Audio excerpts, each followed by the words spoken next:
Hi all. Today I'll be actually talking about Dark Souls and how its story and gameplay links with each other. At the same time, how it links to real life. This is actually an experimental kind of video where I would like to see whether where I would like to see whether my language proficiency, and at the same time I would also like to see check how well this kind of videos do.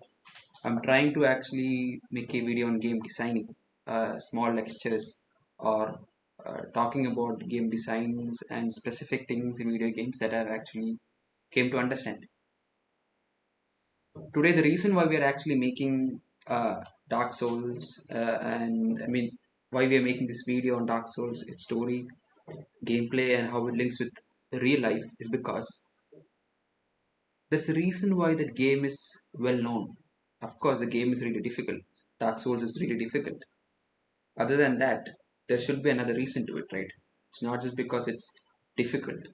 There's a game lore that is very famous, but at the same time, it is also difficult. And then people are talking a lot about the lore and how they can relate to it. So, what is that relation factor? How can people actually relate to games that are made by From Software? Along with Dark Souls, I'll also be talking about Sekiro, but mainly we'll be concentrating on Dark Souls itself.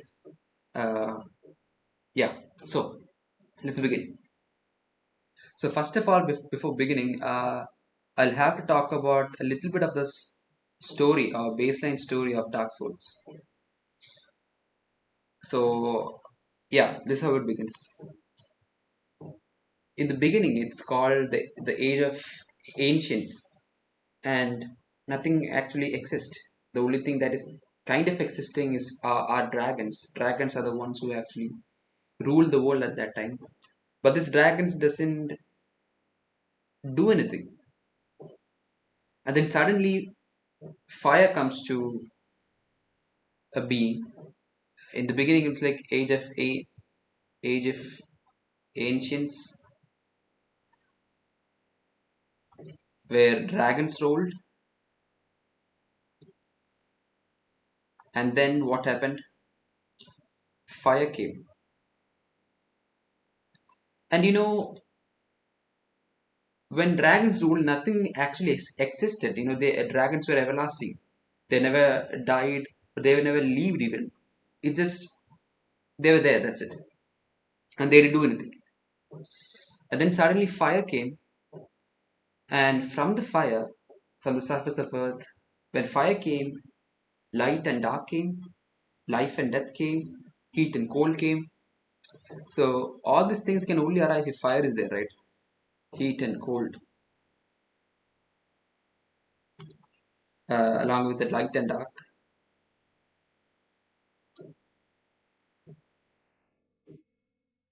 and also life and death.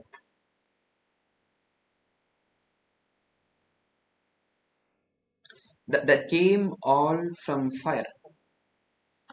It's actually understandable because if there is absence of light, it becomes darkness, of course. But light comes from fire, right? But one thing we should understand is that how can you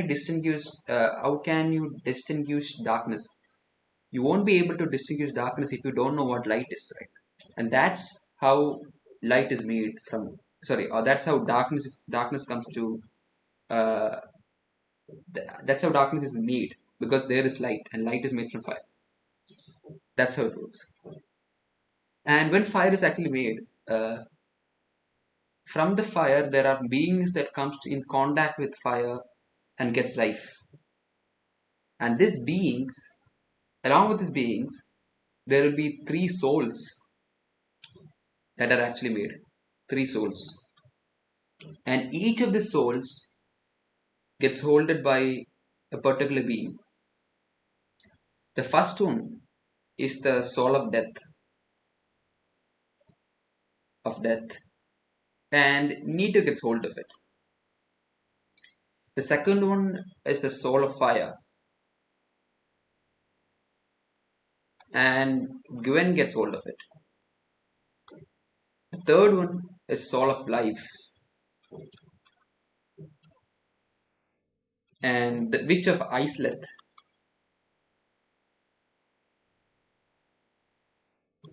gets hold of it. So Nito, Gwen, and Witch of Isleth are kind of like lords, and they get hold of the three main souls that actually came into being from the fire. They came and found the souls of lords within the flame.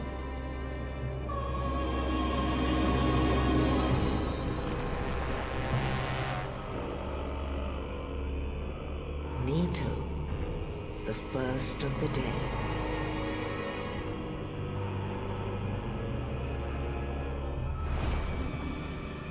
The Witch of Izalith and her daughters of chaos. Gwyn, the Lord of Sunlight, and his faithful knights. And what happens next? The thing is, along with these three souls, another fourth soul comes into being. And this soul is found by pygmy, kind of like the ancestors of human beings. And this soul is Dark Souls. And the furtive pygmy, so easily forgotten.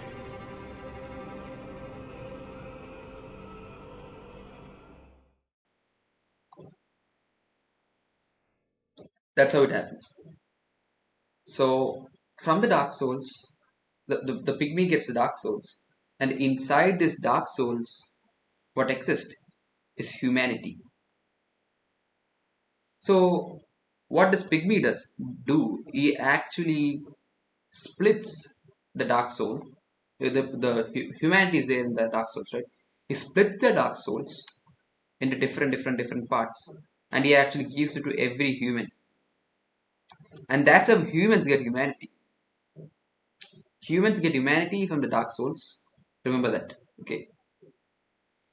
Here, another thing to remember is after Gwen gets hold of the soul of fire, they go for a war with the ancient everlasting dragons. And in the beginning, when the war is happening with dragons, in the beginning when the war is actually happening, there's an issue. That is, Gwen was not able to defeat, or the lords were not able to defeat the dragons. But suddenly, a dragon comes out whose name is Seath. I think so. Its name is Seath. See the scaleless. See the scaleless dragon comes out, and kind of like he betrays the dragon race and tells to Gwen that the reason why you cannot defeat dragons, the reason why they are immortal, is because of their scales. So, understanding this knowledge, Gwen and his army decides to use like kind of lightning kind of weapons against the dark dragons, and they were able to destroy the dragon race. Of course, Seath was not killed. He was given a reward somewhere, kind of like an area where he could leave himself and all. There are other dragons too in the game, but it was drastically a lot of them were killed. That's the thing. With the strength of lords, they challenged the dragons. Gwyn's mighty bolts peeled apart their stone scales. The witches weaved great firestorms. Nito unleashed a miasma of death and disease. And Seath the Scaleless betrayed his own, and the dragons were no more.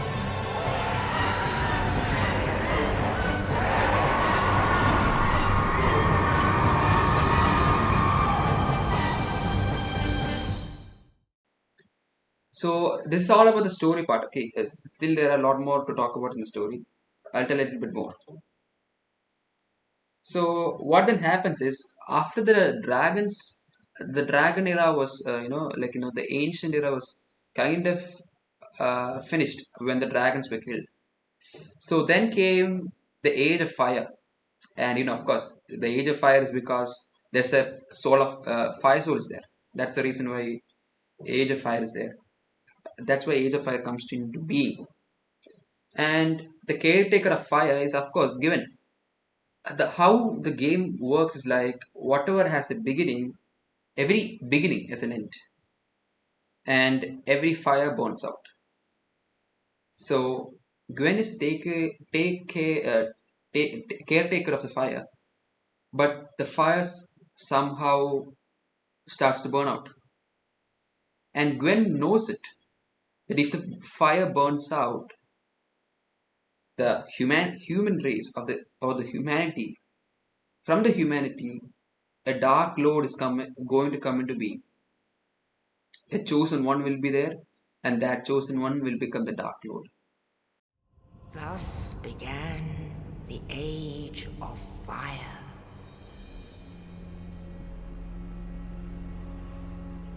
But soon the flames will fade, and only dark will remain. So Gwen knows it. So what Gwen actually does is he sacrifices himself and rekindles the fire, so that the fire can last for a bit more longer. But that too is not, it's just temporary, right? It's just temporary, because even if he's sacrificing himself, it can't last forever.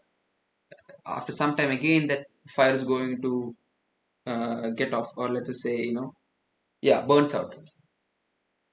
So this is how it is. And then our player, you are the chosen one. So our player is a chosen one, and our job is to actually go to Lordran. And yeah, I didn't say what Lordran is, right? Lordran is the place which actually Gwen and the lords together make. So Lordran is a city they make after the war. After the war, they make a city called Lordran, or the a huge place called Lordran.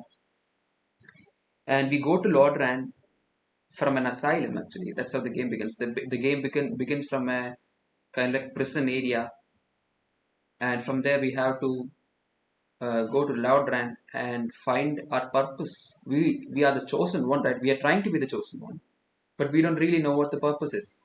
But we know there could be, there, there's a possibility that we are the chosen one. So we're going to Laudran to find the purpose and see what we have to do. And here we should understand another thing. When Gwyn actually rekindles the fire, a curse comes into being. What's the curse? Well, it's nothing else. The human race are the ones who are getting cursed. They become, they'll get immortality. Basically, they're just getting immortality. That's nothing else happens. But what really happens when they get immortality? When the immortality is there, in the beginning, of course, it's fine because you have a purpose and you can live for infinite and you feel good about it. Every human has a purpose. And then later, once you get gain of when once you are able to gain the purpose, or once you understand that purpose is not possible for you to gain, then you slowly start feeling depressed. Then you slowly start feeling hopeless, and then you will have no purpose in your life, and then you'll exist for mere existence, and that makes you hollow.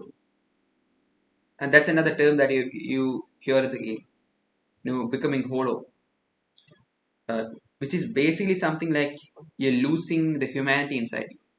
Humans have humanity, and the human race is losing the humanity, which means the dark source is divided into humanity, and this humanity is in human beings. And once we lose this humanity, we're no more humans. We're kind of like zombies. We're just roaming here and there.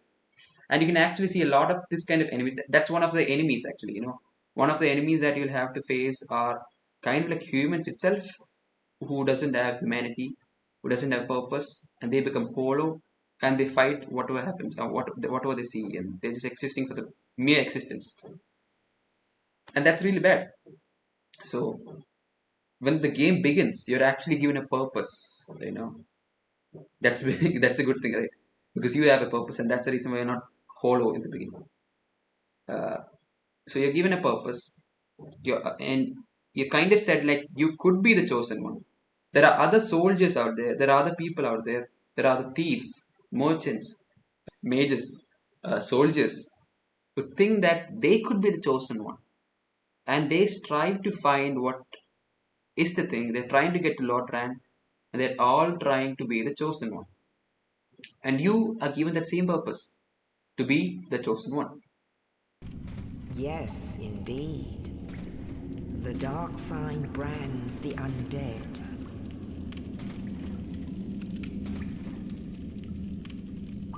And in this land, the undead are corralled and led to the north,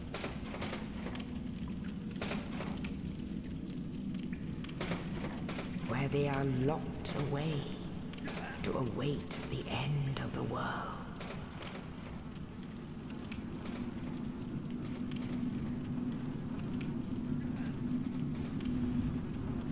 This is your fate.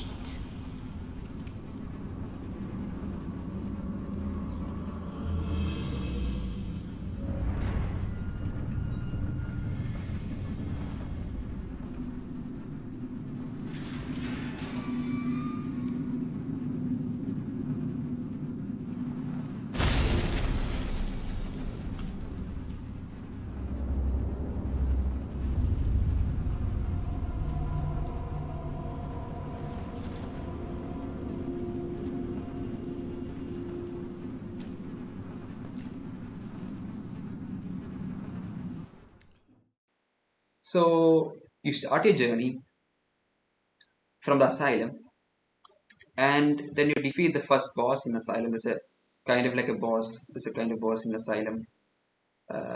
You defeat that guy, and then what happens? After defeating the boss in asylum, you get out of asylum, and then you reach filing shrine. Filing shrine. From filing shrine. So remember this thing. Filings are basically kind of like the checkpoints in the game. So I'm actually slowly starting to get into the gameplay part. Actually, we're told about an enemy right down here. People who doesn't have purpose become hollow, and hollow zombie-like people are base enemies in the game. Okay, so we're slowly getting into the gameplay part. These are the things that you'll have to fight. The base enemies are this hollow human beings who doesn't have a purpose. So we kind of like slowly starting to link the story and gameplay. Okay, that's the part. That's his part. Okay, and filing shrines are filing. You can't just say filing shrine. Filing shrine is an area, and from there are actually fire fire shrines, something like that. I'll keep an image in the screen for you to just to understand, where you could actually save the game. But one thing you should actually remember is, let's just say you're beginning in this particular area, and then you have to reach here. So this here is a fireling shrine. Sorry, there's a shrine here, fire shrine. Okay, and then from here you have to go here like this, like this. There's another deviation here. Then you reach this place, and there could be enemies all the way. Yeah, there could be an enemy. There could be an enemy here. There could be an enemy here, here, a bunch of enemies here, an enemy here. Okay, so when you go all this way, you have to kill all these enemies, and then you reach here.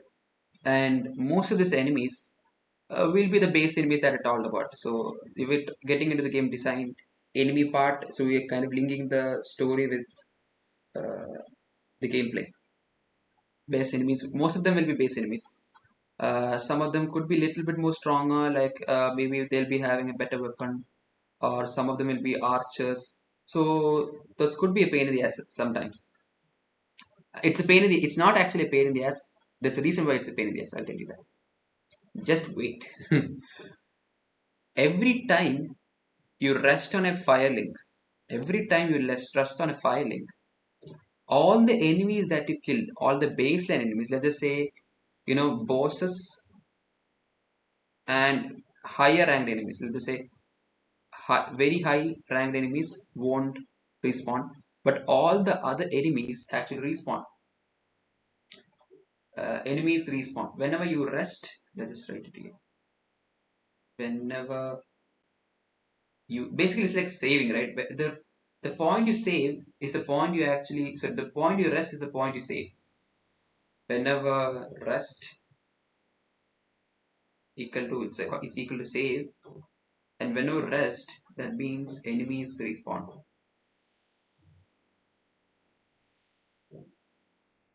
So you guys got it, right? So why does it respawn? Yeah, of course, it's respawning because the game has to be difficult. Other than that, when you're looking on the story, you can see here I told that when Gwen actually came to understand that the fire is burning out, he decides to rekindle the fire by sacrificing himself, and that gave a curse, and that curse was basically the human race got cursed with immortality, and immortality means basically like you will keep on living, and then you understand you don't have a purpose, and then you become hollow, and that makes you into a case where or into a stage where you cannot actually die, but at the same time you're hollow, you're like a zombie, and then that's what it means. When you rest, all the enemies come back to life. So you're not basically killing any enemies, you're just getting past them, and then later they come back to life. That's how it works. So whenever you rest, at the same time those enemies actually rest. They're coming back to life. That's how it works. So that story part of the curse thing and the gameplay part of enemies respawning is again linked, right? So just let's just consider which all areas where the story and gameplay links. The first of all, the base enemies, the hollow enemies, base enemies is one area where the story and the gameplay links. Then the fire links, the shrines. It's not shrine. It's not the exact word. Is not shrine. I'm just using the word shrine here. Okay, that's not the right word. It's fire, fire kindle, something like that. I don't know. Those are basically acting like checkpoints. And then, of course, with the story, there's another thing that is base enemies are actually cursed, and that curse is the same reason why enemies respawn. So we actually so three areas where the story and the gameplay links. These are actually pretty. See, if you played the game, you actually understand it easily. I'm just making this video for me to actually be better in this stuff, to talk more, to think more about it, and to come up with more ideas, or understand the game a bit more. I mean, the design of the game. That's why I'm actually making this video. There could be things that are actually wrong when I'm saying, maybe even the lore, but this is how I understood it, and that's why I'm just saying. Okay, yeah, fine. uh, so there are three areas now. Right now, till this part, we got three areas. There are more. Actually, there are more. I'll talk about that. But that's kind of like linking to the real world. So, okay, let me just talk about the linking with the real world. But just before that, we need to talk a little bit more. After reaching Filing Shrine from the asylum, the game begins in the asylum. I told, right? It begins in the asylum. Sorry, it is, yeah, begins in the asylum, not asylum, or like prison, and from the prison you get the base tutorial. So the game begins in the prison saying, all right, boy, get up, and then go, and you're the chosen one, you're probably the chosen one, so go to Lord Ran. That's the kind of thing that you get. And then to go to Lord Ran, you have to leave the prison, and the prison is basically the tutorial phase. It's like the tutorial, so it's another thing you can actually link with the game. So link with the gameplay part. Okay, the story and gameplay, that's how they link it. So prison is basically the tutorial area, That's how the developers or designers let you know this is how the game works. Okay, this is how the game works. That's what they're trying to let you know. uh, and a lot of stuff is being taught, because there are actually traps, and of course you'll surely die in the tutorial area, and that lets you know that all right, the enemies respawn.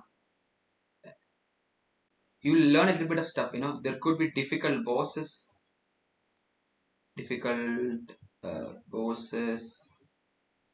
So during the tutorial, you actually learn about basic movements, of course, and then fighting and all.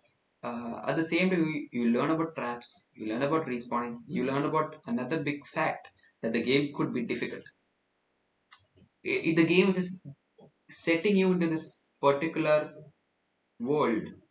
Let's just say, it's just setting you into this particular idea that, you're playing this game, but this game is going to be difficult. They're just letting you know it. But it's not that difficult when it comes to a tutorial. The first real difficulty is when you leave the prison and reach Fireling's Run. Only in the ancient legends it is stated that one day an undead shall be chosen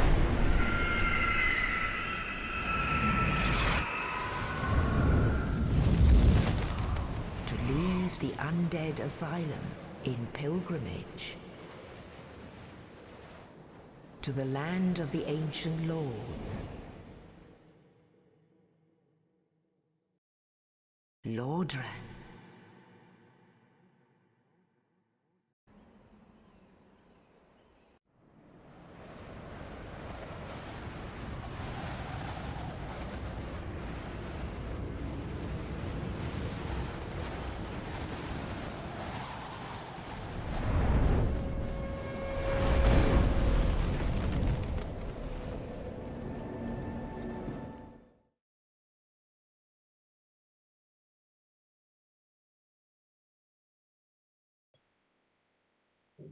Because in Fireling's Shrine,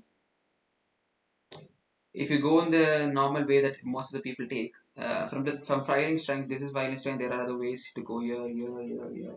There are multiple ways you go, but most of the people go this way because that's the most, visually, that's where most people get attracted to, and that's where you go.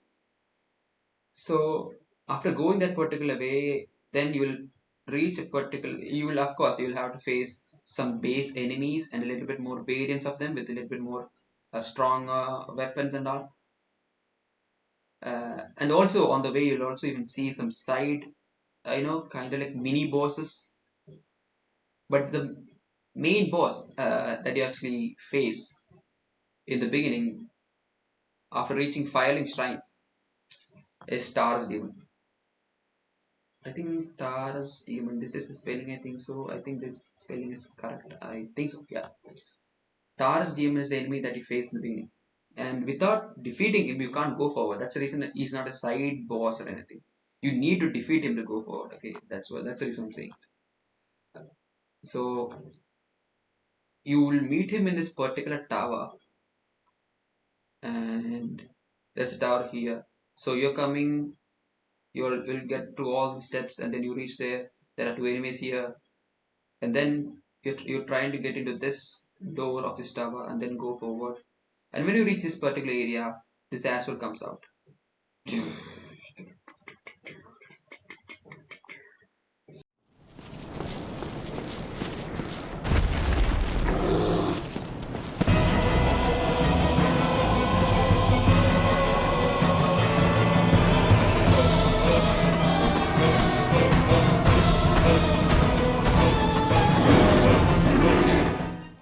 Yeah, Tars demons come.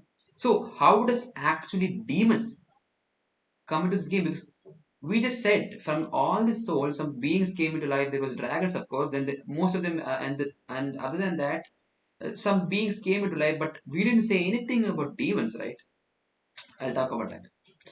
How did demons come into place? That's again going back to story. Okay, when there was an issue with the fire soul, I think so that's how this is how the story actually works. When there was an issue with the fire soul, when the fire was burning out, Witch of Isleth tries to create a new soul with the life soul she has.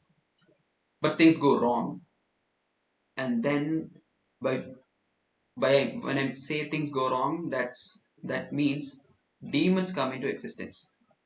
Demons are born and demons come into existence, and that's how demons are in the Dark Soul universe. Okay, so demons are in the Dark Soul universe because Witch of Iceland tried to create a new soul. That's it. So that's another link. You'll face a lot of your enemies could be demons. I mean, not could be demons, a lot of them are demons. So like dragon kind of, not dragon, it's not a dragon exactly, there's a particular enemy that you face, it's a demon. So there are lots of demon, and the reason why you face this demon is because of that, and most of them are like boss. So there are many boss demons. So that's another area where the game links with the story and the gameplay. Those demons which came into existence because of Witch of Iceland. Remember that. So the Taurus demon is there. So this is the part where actually people links with real life.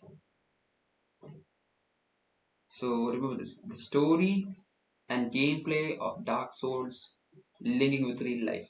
Till this point, I was just talking about the story of the game linking with the story. Sorry, the story of the game linking with the gameplay of the game. So it's just all about game that I was talking about. But right now we're going to talk about how it links to the real world and how we live, okay, and how we see some of the problems that we face. That's the next part, and this is the most important part. This could be wrong, but this is my assumption, and I think this particular thing makes the game so special. Okay, so when you're going to facing this Taurus demon, you're going to fail. You're going to fail a lot. At first, you don't know what's going to happen here. Then you just walk all around here, get onto the star, and then walk forward. And then you really understand. When you reach here, you understand that there are two enemies here. So a lot of your health will be lost.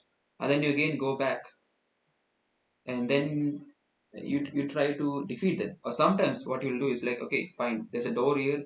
I don't care about these enemies. A little bit of my life is gone, but still I'm just going to go forward. And then you go forward, and then this guy comes out, and of course you don't have health because this guy's attacked you. And at the same time, then this star demon comes and he smacks you and he kills you. You feel pathetic, and then again from the firelink shrine you wake up and remember there are enemies all the way. There are enemies all the way. And again, you have to kill all of them because all of them respawn. And then you reach here, and then this time you're a bit more, agile. You know what to do because yeah, of course there are two enemies here, and you try to make sure that you're not, you don't get damage all this way. And you reach here, then you get on top, and then try to kill them. But again, you will get some little bit of damage from here. But then you'll feel like, okay, fine, doesn't matter. You'll drink one of your potions. There are three potions, like health potions in the beginning. I think it's three. Yeah. So you could actually drink them three times. Yeah, it's like that. So and then you again try to defeat him, and then again fail because he's so difficult. With his one attack, almost like one third of your whole life will be gone. Like if your health is this much, let's just say if it's divided into three, one third of it will be gone in one attack. So just three attacks and that's it, you're dead. But that's not the case when you're attacking him. You need to spend a lot more time to defeat this guy, but this guy is going to defeat you so easily. Like just three smack and you're dead. Like you're not dead. This is another reason why people actually lose their purpose. They lose their dreams because it's so difficult. So we're slowly going to relate it to real life. Okay. Here, the chosen one, the person who believes he's a chosen one, is going to feel miserable because he's trying to defeat the stars demon again and again. He dies and again comes back. He tries to come up with strategies. and then again fails, and then again fails, again fails, again fails, again fails, and he's going to feel miserable. He's going to feel like he's a loser. There are other chosen ones too. Remember, there are other people who thinks they are the chosen one. But but the thing is like they are not the chosen one because the RS demon stays there. They're not the chosen one because, or let's just say, just like they are not the chosen one, you are also not the chosen one because you are not able to defeat this small first boss in the game. The main first boss in the game, you're not been able to defeat him. So you're not the chosen one, right? How can you be the chosen one if you can't defeat the first boss in the game? So you're going to feel like a miserable loser. And just relate this thing with real life. There are people out there who thinks that they're special and they have a purpose.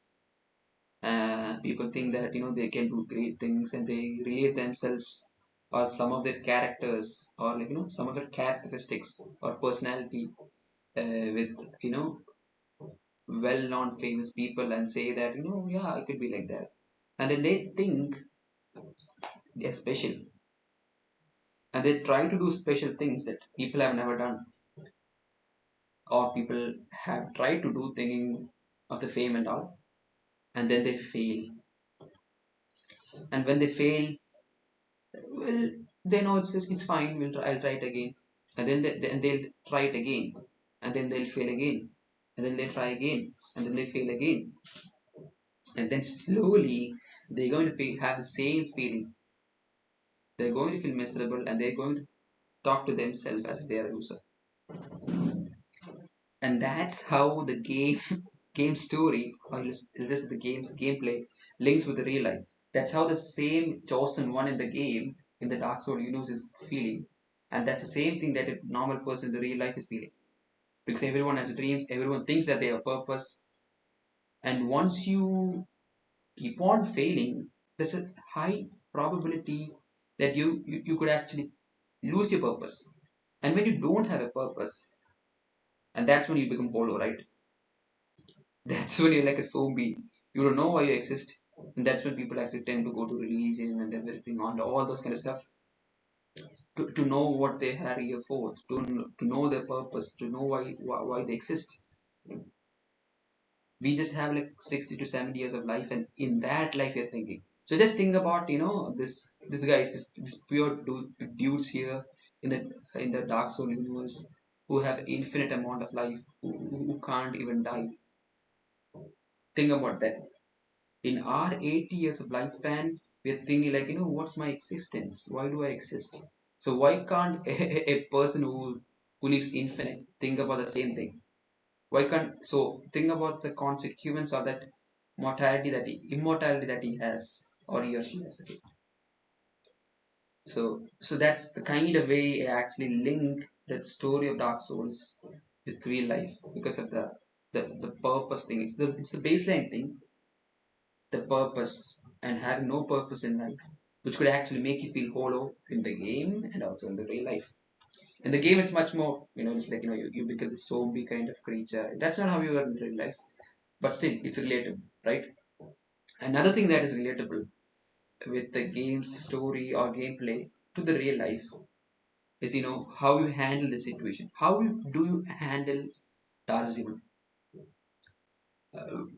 I think this is actually really something that you can learn as kind of like motivation or something. I don't know.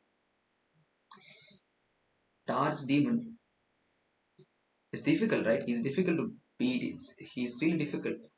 So how would you handle the situation? How would you handle in a situation in real life where the problem that you've got is really difficult to solve? How do you deal with that situation? Okay. Problem difficult to solve. Okay. How do you real life? Okay, this is real life. And the game that the difficulty that you're going to face is Dar's difficulty.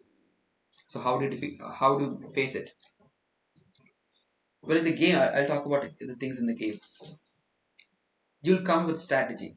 Of course, you will come up with a strategy after your first death itself.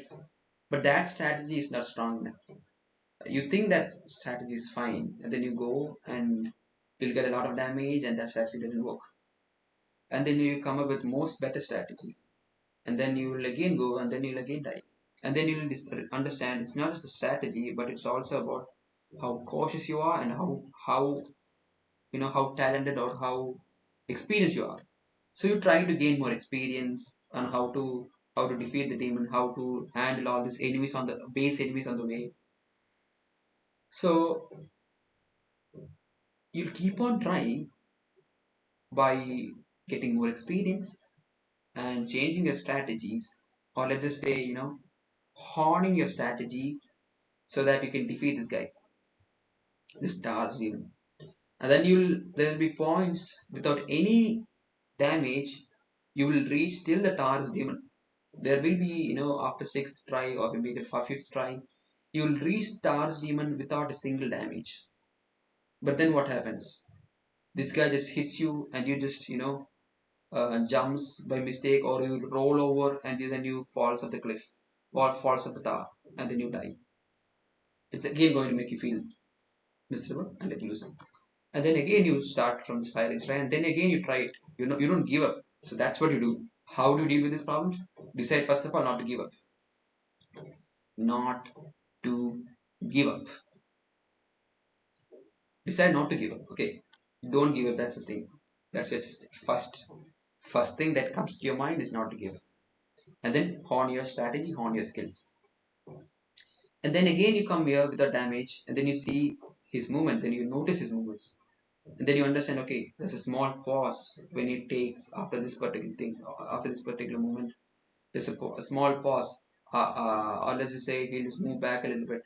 Or when you attack him on his legs, there are more possible chances where you could actually deal more damage. You'll understand this kind of fact only after playing the game, or only after dealing with the same enemy again and again. And also you come up with other strategies too.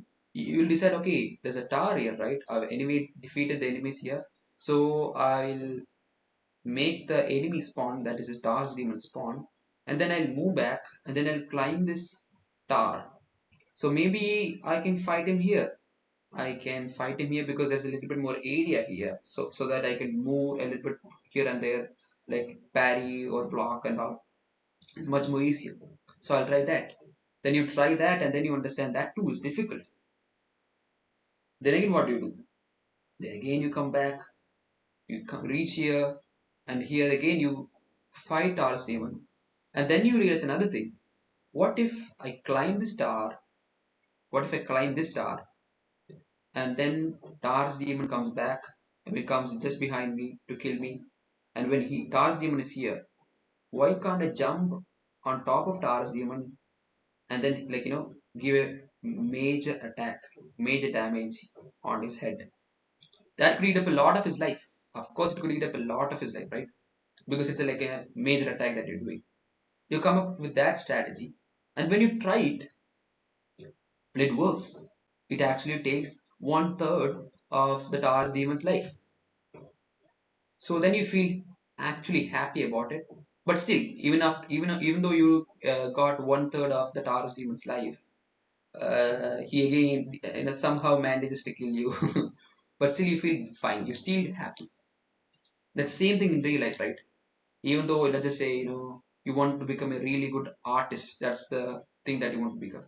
You want to become an artist, and there are particular levels from 1 to 10. You were in the first position and you were feeling miserable.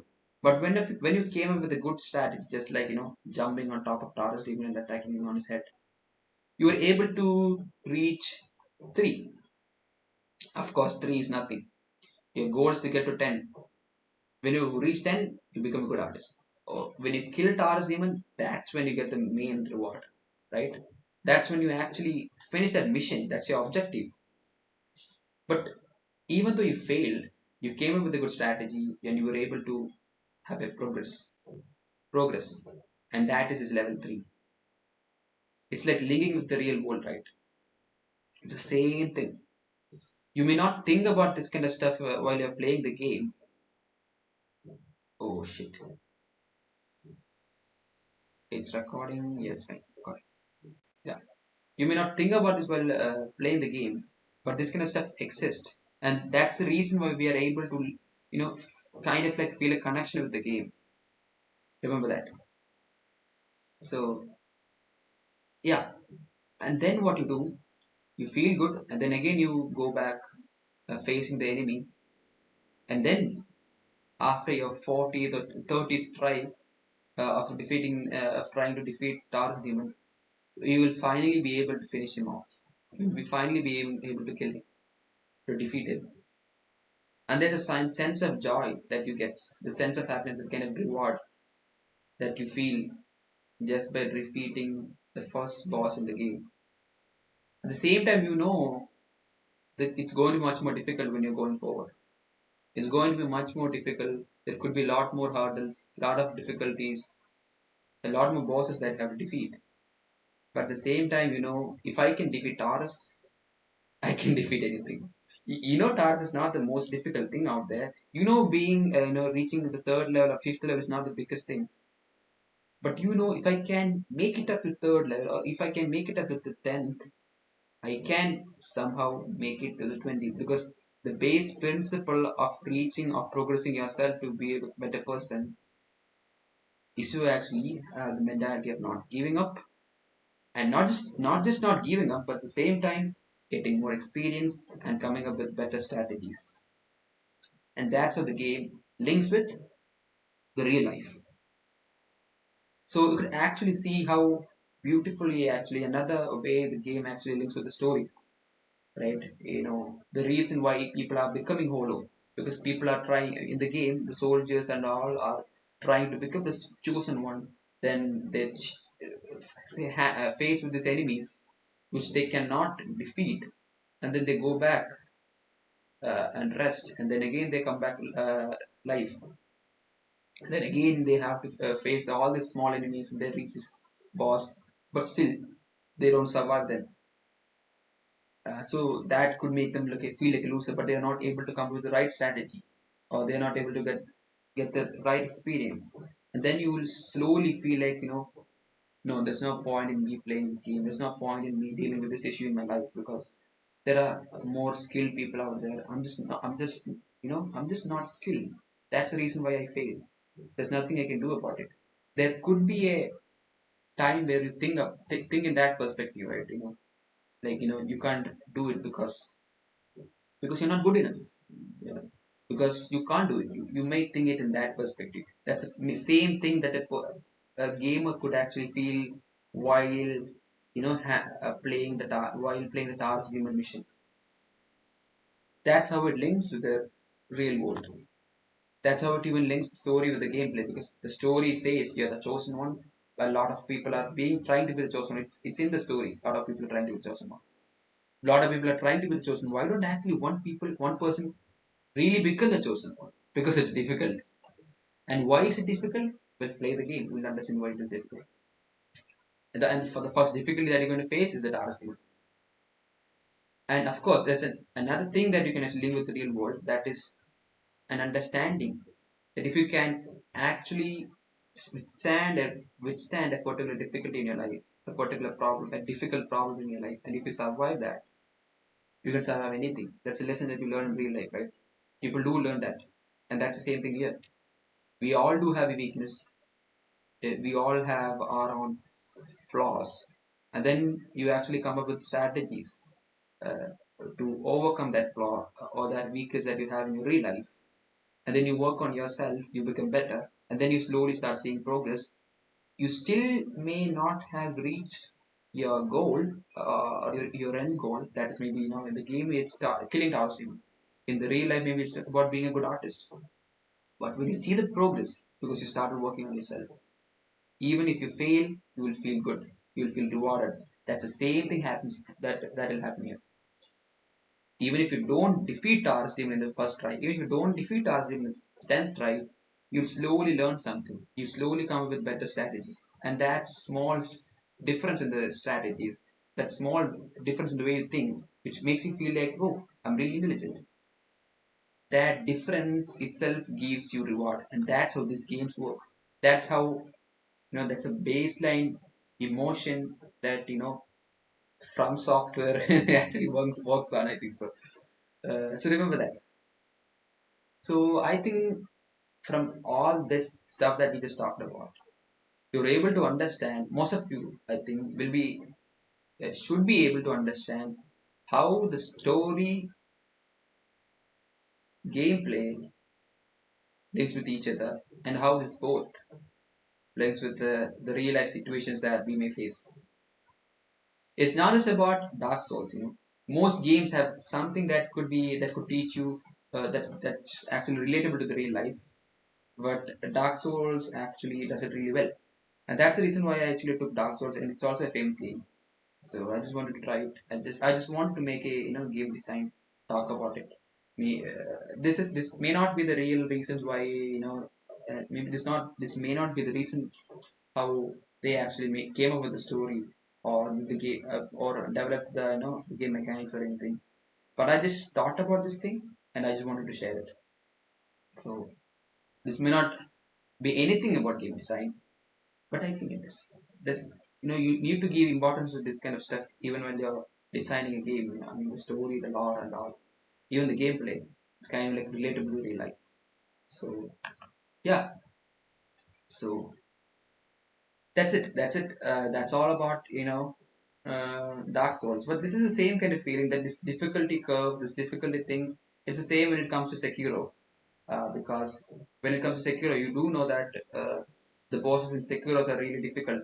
And then the same thing when I was, in my case, when I was playing, Lady Butterfly, when I was facing that enemy, she was so fucking difficult. So when I had to face Lady Butterfly, I found her so difficult, and then I kept on practicing again and again and again and again and again and again and again. And then I was able to defeat her, and I felt so good. It actually kind of took me months because I actually played once and then I failed and then I played again. Then I feel miserable and then I stop playing the game for almost like 1 week. Then I come back again and then try again and then I fail again and then leave the game again. So it was like that. Uh, so yeah, that's how it works. So hope you guys were able to learn something in this talk. uh, how actually games can link the story and the gameplay, and it's really important. Even if you completely avoid the real life thing, just avoid it. I don't care. It's really necessary. It's really like indispensable uh, about the link between the story and gameplay. It has to link, and that's when people actually feel like a spark, and that's when they feel that they should actually keep on playing. They should actually see what's going to happen next. If the gameplay doesn't link with it, it doesn't matter.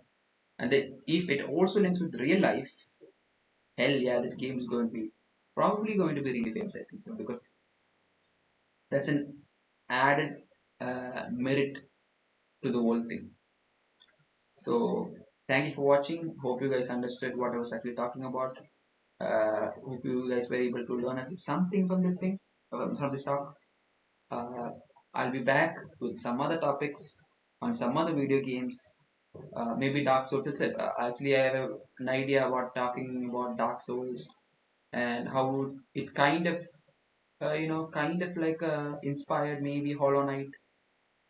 Or I just talk about the link with Hollow Knight and Dark Souls.